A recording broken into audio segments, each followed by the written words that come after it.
it is so wonderful to have Mary and Dory, you both here from Kidizen, and Celine here from Beni. Super excited to have this conversation. You have been one of our partners from the beginning, and we're so grateful and we're excited to learn more about Kidizen, about you both, and spread the word, which is really Beni's goal.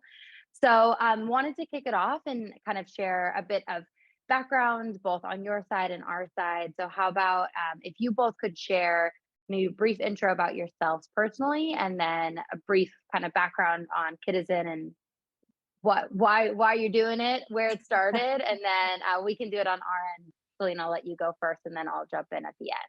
So Mary or Dory, I'll let you guys kick it off. Yeah, so we can start by introducing who we are, and then I can give you a little bit of background. My name's Dory Graff. I'm co-founder and CEO of Kidizen. And I'm Mary Fallon, and Chief Creative Officer and co-founder of Kidizen.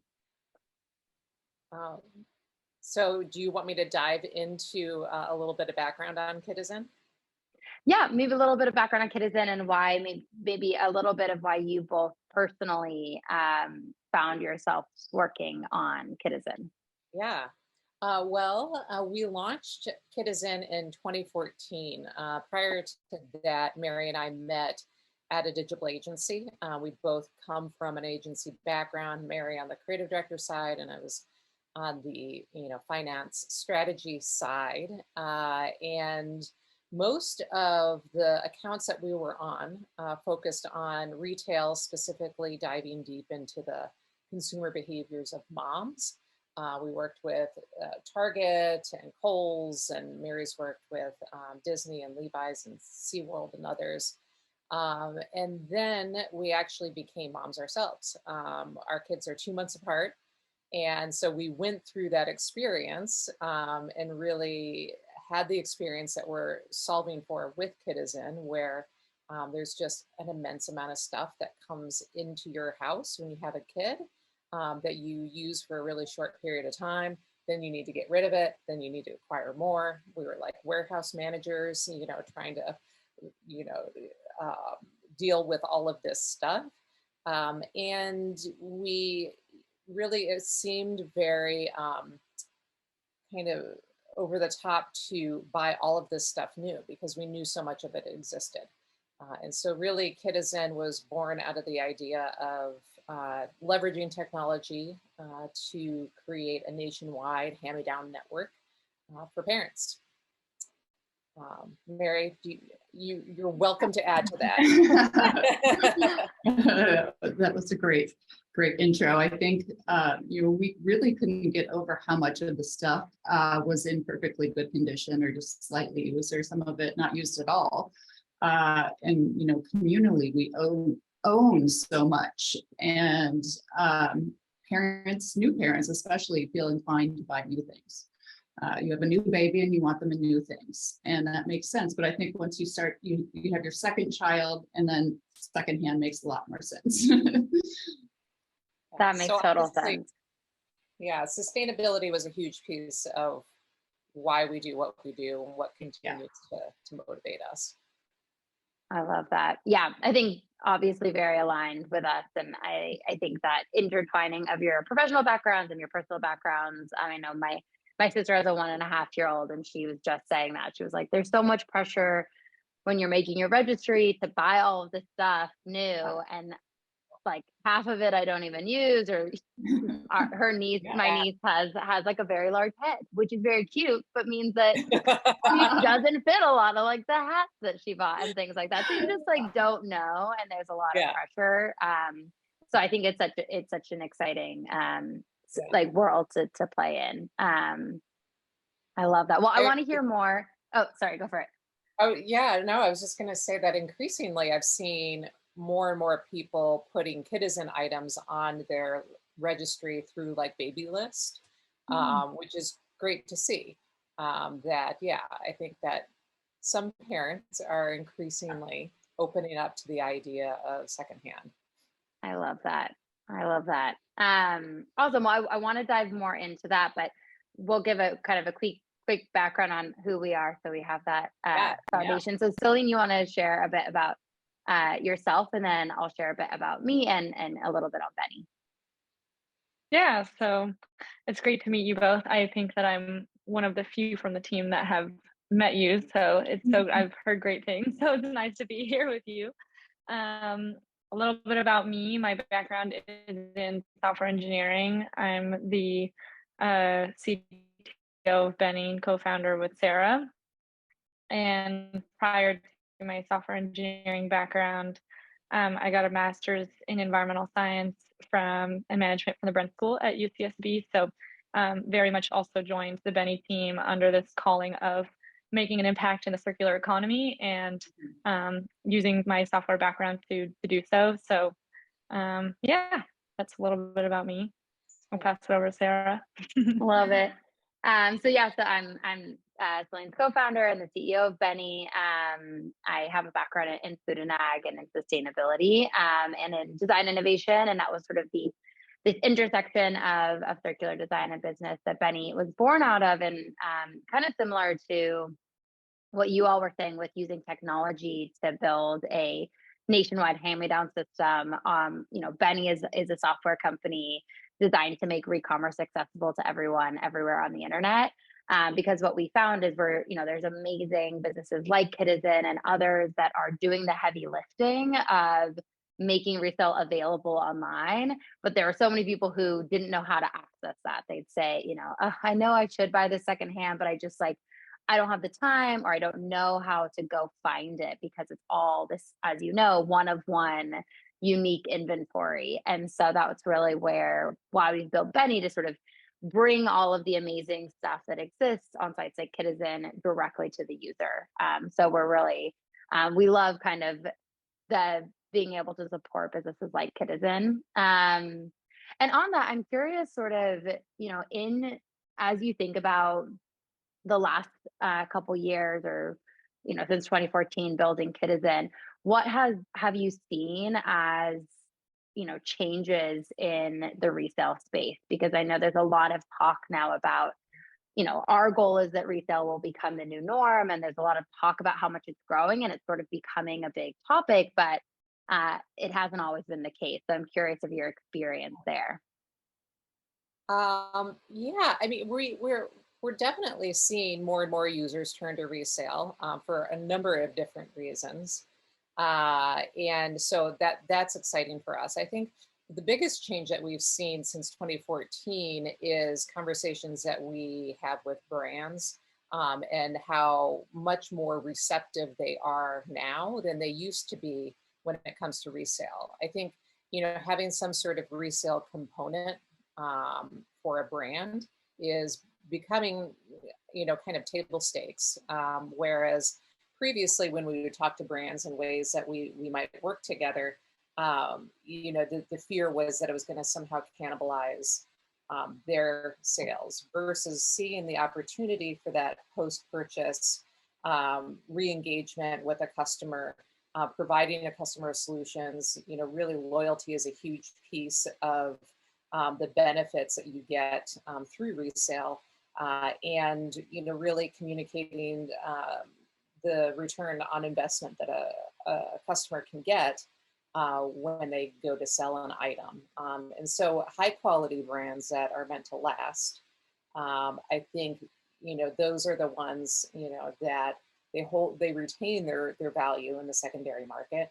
And there's just a ton of benefits for brands to get involved and have those touch points and be involved in it, because it's going to happen whether or not they want it to or not. And what we found is, the best brands out there, the ones that are thriving, are ones that have a passionate resale community. I mean, that's where their best customers are. They are the ones that are telling other parents about the brand, within these resale communities. And that's a huge win for these brands. Yeah. I'd add too that while we were seeing resale scale prior to the pandemic, that absolutely pushed things and accelerated the movement beyond what I think we ever imagined. All of a sudden the supply chain was gone, but we all have a supply chain within our own closets. And so, I think parents especially really appreciated what we collectively already owned. And, secondhand, it tends to cost less, but you can get high quality brands for less. And, the pain points of the economy, along with everything happening during the pandemic, really brought resale to the forefront.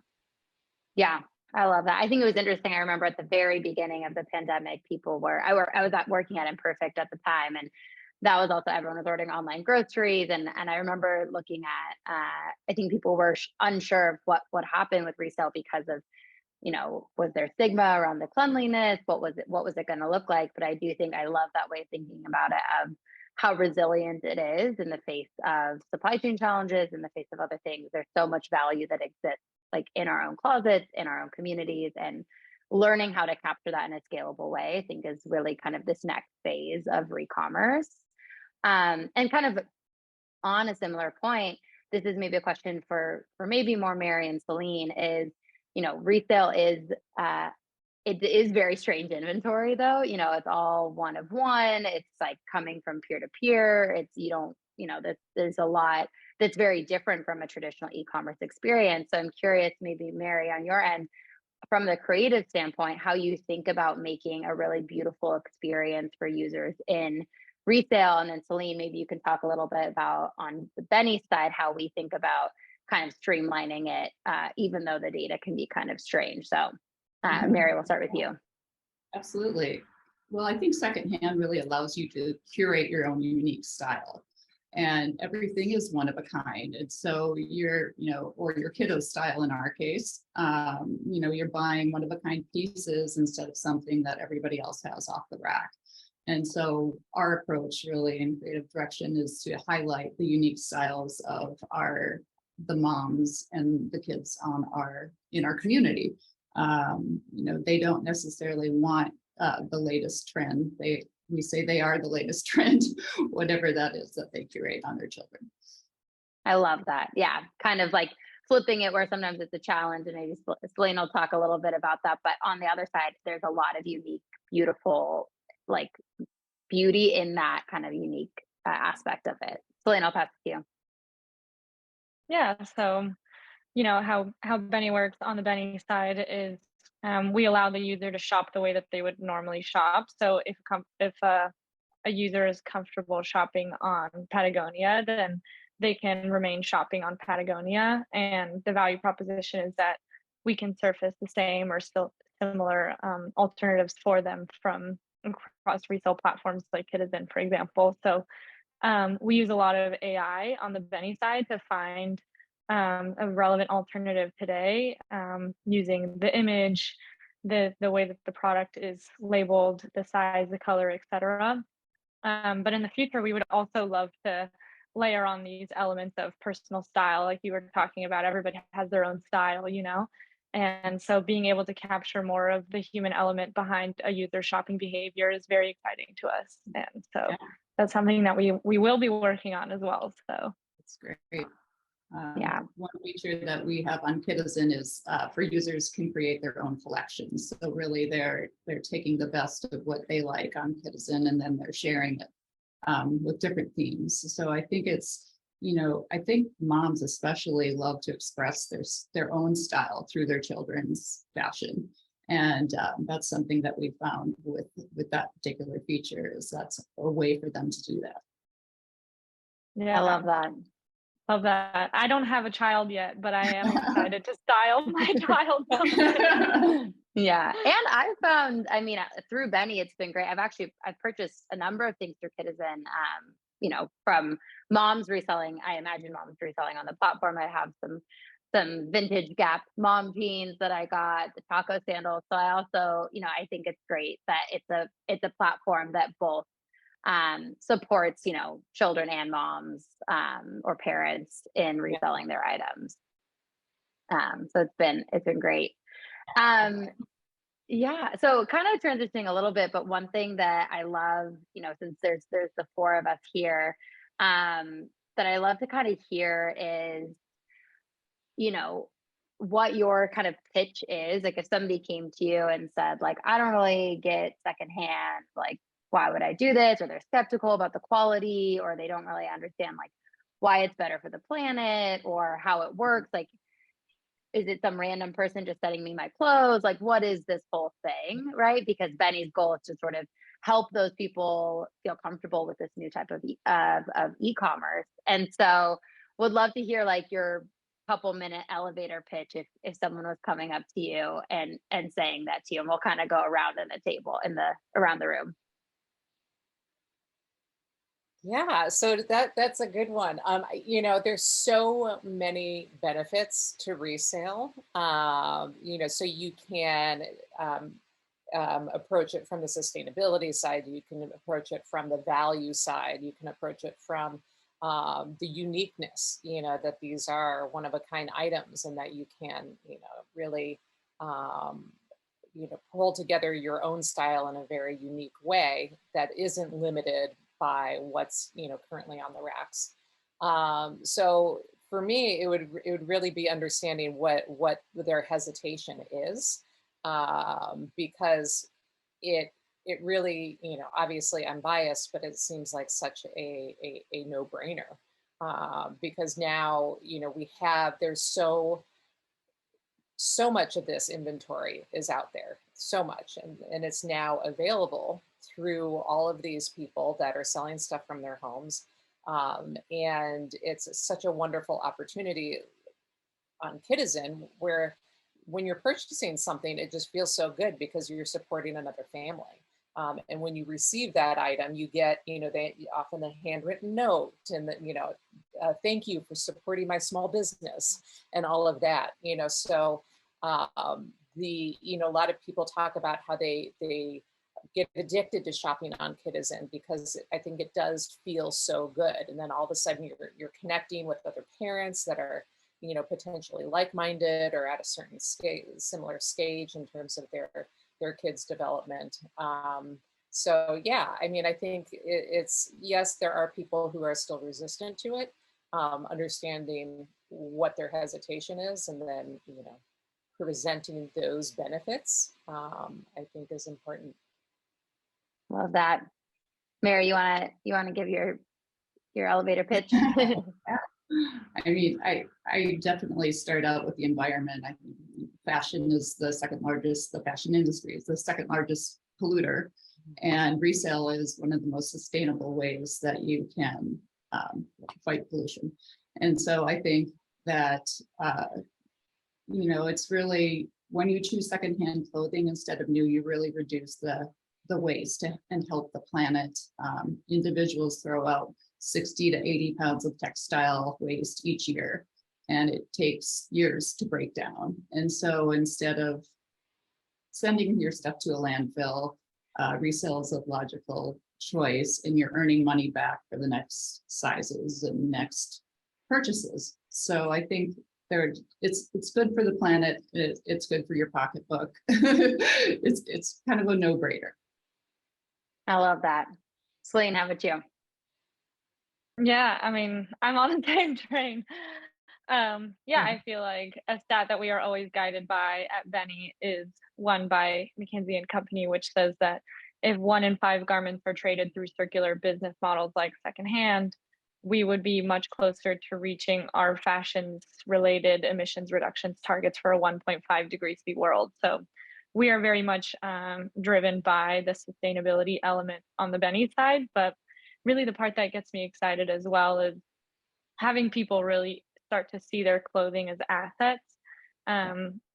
We really love the idea of, if you see your clothing as an asset, something that you are almost borrowing from the economy for a certain period of time, you take better care of it when you have it so that you can put it back into circulation. And so if we live in this kind of a world, then brands ideally could be more incentivized to create high quality goods, which they can capture the value from again and again and again, versus creating lower quality goods that can only be sold one time and are thrown in the trash after a matter of a few wears.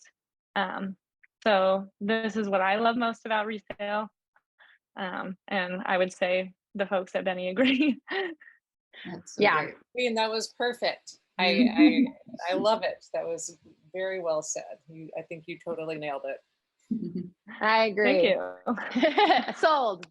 Yeah, and I love all this. I think on my end, this is where we're like, our goal is to make resale like so much of a no-brainer. And I think what we heard from folks who said, even maybe folks who said, like, I get it, like, I get that it's better for the planet, I get that I can find cool things, I get that it's cheaper, but like, I just don't know how to do this, I don't really want to learn this whole new way of shopping. And so that's really where Benny's like, there's all this value, and it's just sort of like unlocking that value for people. So it's so easy for you, literally click of a button. So the more and more that it can become a no-brainer, I think the better, so that it really does become the norm.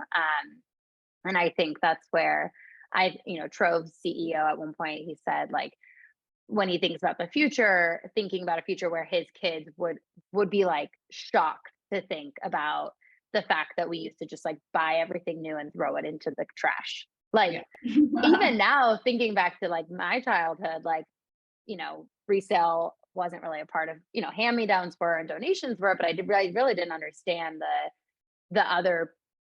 Yeah, I didn't think about my clothes as assets. And so I think it's exciting to think about a future where it really is the norm, to have a circular economy where you're not just throwing things away. So I love all of this. It is such a mind shift though that happens once you start buying resale, where purchasing everything new all of a sudden seems so excessive and unnecessary and silly. But it does take time, to go through that sort of evolution of sorts. And you do need to buy some new things on it, sometimes. And when you do, just making sure that you're making good decisions around the quality, the longevity of that product. Is it a brand that you can trust, to last beyond whatever your use is? Exactly. Yeah. And that, I think, fits into the asset piece, and something we're going to work on going forward, helping people understand, if you're purchasing a Patagonia jacket, it's going to retain a lot of its value more. So the net price is going to be a lot cheaper than purchasing something that maybe on its face seems cheaper, but you can't really resell. And I agree, that kind of mindset shift. And for us too, a big focus of ours is progress over perfection, where, like Celine said, it's 1 in 5 garments. It's not 5 in 5 garments that need to be traded through circular business models. And it's a lot more than it is now, but it's also, there's a balance. You don't need to be like a perfect thrifter to be involved in re-commerce. Yeah. One thing we discovered was that most of our sellers are buyers first, and that is often something that brings them into the selling side of commerce. It's a little scary at first until you become part of that marketplace experience. So a lot of our sellers first purchase. That's super interesting. I feel like that, and I feel like that makes sense. I mean, that was my experience, and everything, you kind of see how it works, and you find your groove. Do you have a sense of, I'm just curious, like, what percentage of the buyers on the platform also sell? We know that about 2/3 of our sellers also buy. Okay. Yeah. So yeah. And we're thankful that there's companies like Beni who are helping to introduce new folks into the world of resale on the buyer side. So thank you. That's the goal. That's the goal. So we're super grateful for people like Kidizen, like I said, that are doing the heavy lifting, and we feel confident saying, like, here's this great thing from this great platform. But definitely the goal for us. And kind of, I guess, a bit on that point, but as we're talking about the value of resale now, sort of where it's come from since you started, curious of your just like perspectives on where you think it's going and what you see as the biggest like exciting opportunities. And I know you mentioned working with brands as one of them, but also maybe challenges in the next 5 years if we look for the world where re-commerce is really the new norm.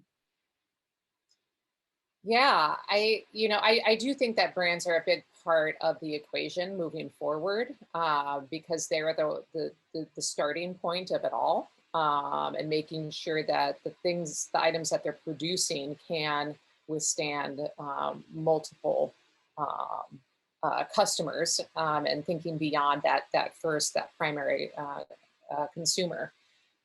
So it starts there, and then providing that guidance in terms of what happens at the end of life for that item, at least with that particular user, and making sure that all of those options exist, whether it's still usable and can be passed on to another person. Then there's the end of life, where it needs to be recycled or repurposed in some sort of fashion.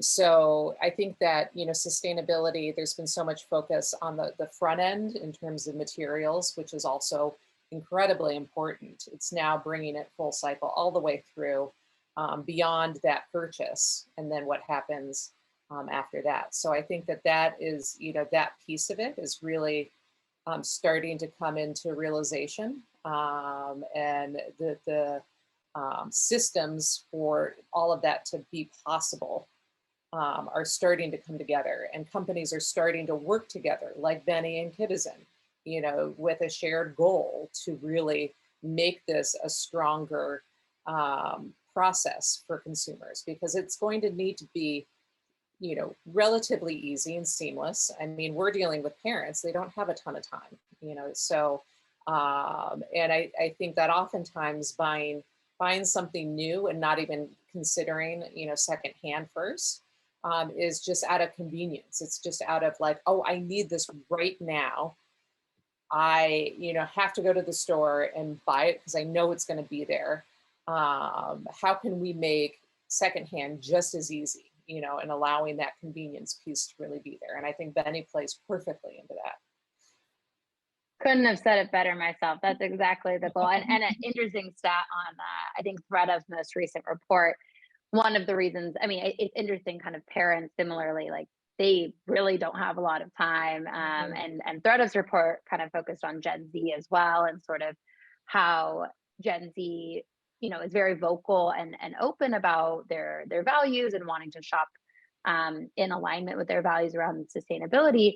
But fast fashion is still growing really rapidly. And a big reason why people still buy fast fashion is because it's more convenient. And it sort of makes sense. There's these human needs of like, I want to feel good, I need this thing for an event, whatever it is. And so it is about, I think, meeting people where they are with those needs, and meeting those needs, but doing it with something that's less impactful, like resale. So totally agree. Yeah, I think it's habit and convenience, that people just get into the habit of doing something a certain way. I think habits can be changed, and then we all can work to really provide the convenience piece to make it just as easy, if not easier. Totally agree. Mary and Celine, I'll let you, if you have any other visions of the future, opportunities, challenges with re-commerce. Did you want to go? You can go ahead. I agree that it's really going to come down to retailers and partnerships with retailers. Resale is growing exponentially faster than retail right now. Kids and baby is the fastest growing segment within resale.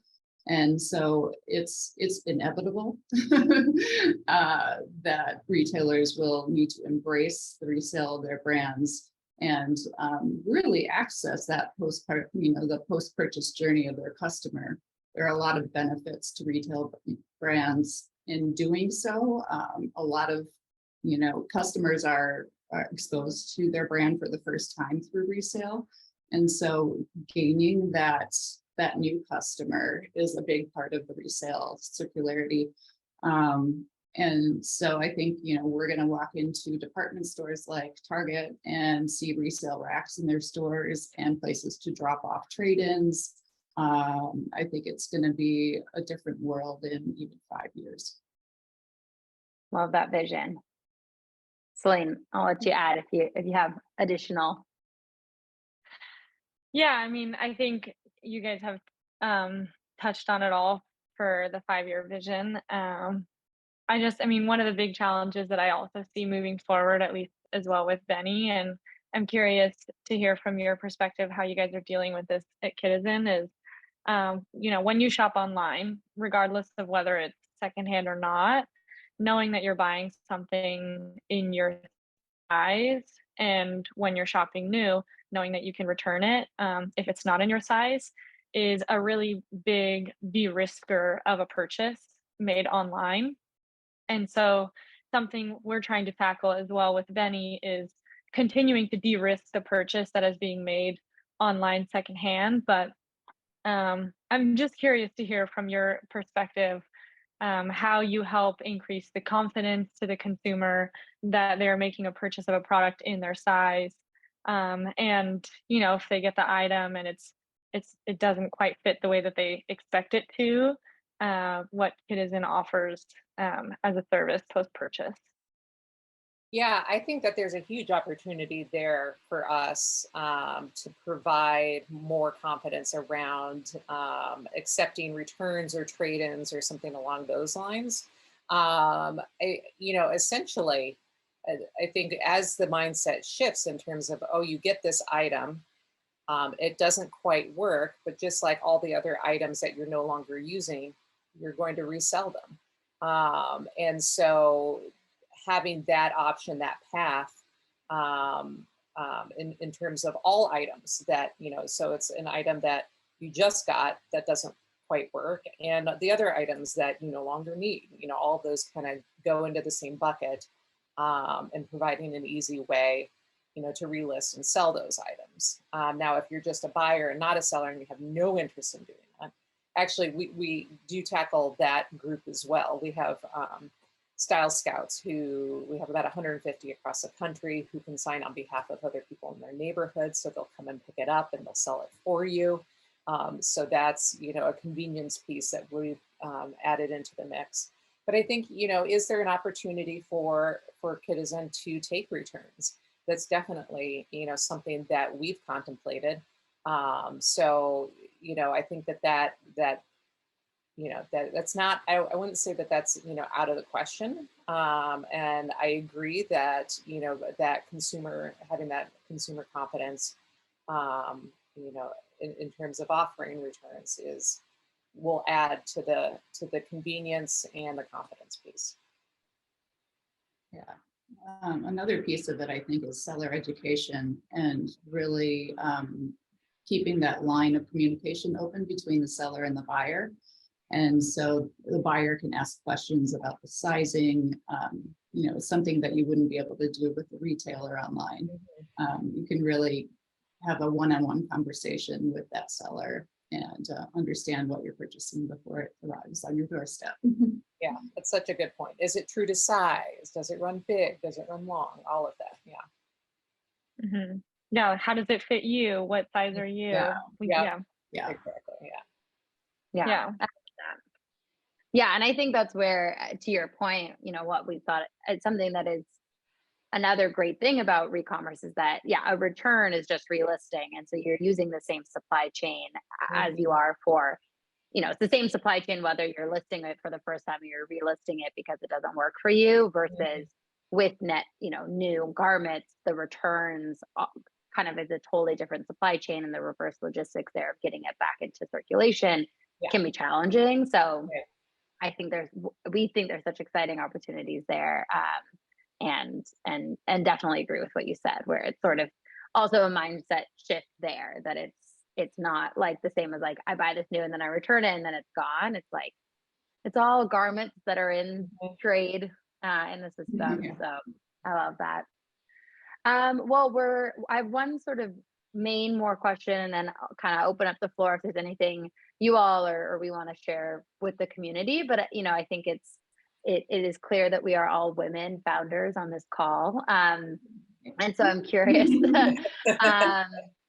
just, what your experience has been like as a founder in re-commerce, and specifically as a female founder in re-commerce and just generally in kind of the startup world. Yeah, and that's actually another interesting point. You asked, how things have shifted from 2014 till now, and that has been one big shift. Where early on we were often in startup communities, among the only females in the room, and that is shifting. But I would say, yeah, I mean, it's definitely added challenges to our process as we, have looked to scale, to raise capital, all of that. Those gender biases, I think, certainly exist, and it has added to the struggle. But I think in the end, we've come out stronger. I would say the other challenge for us is our location. We're in the Midwest, so that we just are not the norm that you would see perhaps for a startup. And I think whether it's investors or consumers or whomever, they take confidence in in a certain pattern, in a certain way of doing things, and we don't fit that norm. So we've just had to work a little bit harder, I think, because of that. But we're not scared of hard work. So.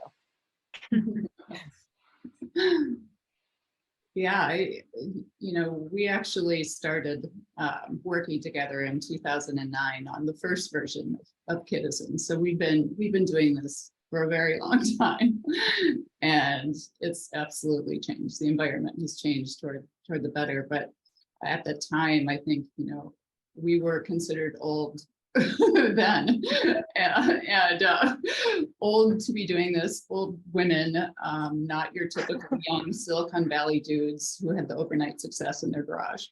And so I think, that was something we fought for the early years. And as women founders, we're very resilient and stuck around. And the nice thing, I think, that has been true throughout the journey is that Dory and I have each other. And I'm sure you feel the same way. But when one of us is, down, the other one pulls us up. We have each other to kind of balance out those times. It's a hard journey, and it's a roller coaster of ups and downs, and you can't always be up. And so I think, having a female founder partner is a big part of that journey. I love that. And I definitely agree. I think Celine and I can definitely attest to that. Have had lots of calls where one of us is feeling some type of way. So and we're grateful to, I think for us coming into the kind of founder world right now, in the startup world right now, I mean, still the balance doesn't lean towards female founders, but it's become so much more normal, I think, and so much more of an understanding of kind of the entrenched biases in the system that people need to consider when they're looking at investments and things like that. But Celine, I'll let you share maybe if your perspective as well, being a female founder. Yeah, I mean, I fully agree with what the both of you have said. I feel like that it's very aligned with our experience. One thing that I think that we found pretty useful is that there's a lot more women now writing checks. So really appreciate that there's more women in the VC world that are understanding the problems that are more maybe women oriented. And, the same is true for other minority groups. But, it's still a struggle, right? It's still, there's still it's still a work in progress, ultimately. So, I'm thankful to have Sarah, and we stick through it together, and it almost gives you more strength to keep moving on and prove the world that women are capable of starting businesses. So Absolutely. Yeah, there is that constant desire to prove people wrong. Totally. It's a good fuel. It's good fuel. I love that. Well, I echo all of that. And I think it's also a great thing to be able to, have these connections with folks like you. And actually, a number of our partners are female founded. And I do think re-commerce generally, like the mix of sustainability and apparel and everything. I think that it attracts women who have, for a long time in history, probably played a role of managing resources well, and kind of shopping for the family. So it's been really special to have those connections. So I guess last kind of broad question is if there's anything for you all that you want to kind of like share with the community, whether it's new features, anything, kind of invitation into engaging with Kidizen more deeply. I would just say that we're always open to user feedback and customer feedback, and love to hear from folks. hello@kidizen.com is a great way to reach out and let us know your thoughts. I mean, we have so much on the horizon in terms of feature developments and new capabilities that we're adding. I mean, it's, the roadmap is always probably the most exciting thing about what we do, is really seeing how we can just continue to improve what we're doing. So I think that we're endlessly excited for the new things that we have in the works for Kidizen. Mary, I don't know if you want to add or share specifics. I'm not going to spoil any features announcements right now, but I just want to say that we have the most amazing community, I believe, out there. I think we're extremely lucky to have the community we do, and our community is Kidizen. I love that. Well, I think I'm right there with you with product feedback, and I imagine your community is really strong and is happy to share that. So we'll continue to have people share feedback. I think on our end, the main thing would be it's secondhand September right now. And so we're sort of celebrating that by for first time thrifters or people who purchase through Beni this month, we'll offer up to $20 off on the purchase from any resale marketplace. And so if you purchase, like me, I just purchased that sweater for my niece through Kidizen with a cute little unicorn hood. And so you can find some wonderful things through Kidizen and get $20 back from Beni, really as a way to hopefully bring people into the resale party. And to your point, get them, if people do it once, it really clicks, I think. And when you see the magic of resale, you kind of get hooked. So our goal is to support folks in joining in the resale party. Well, thank you for all you're doing Yes.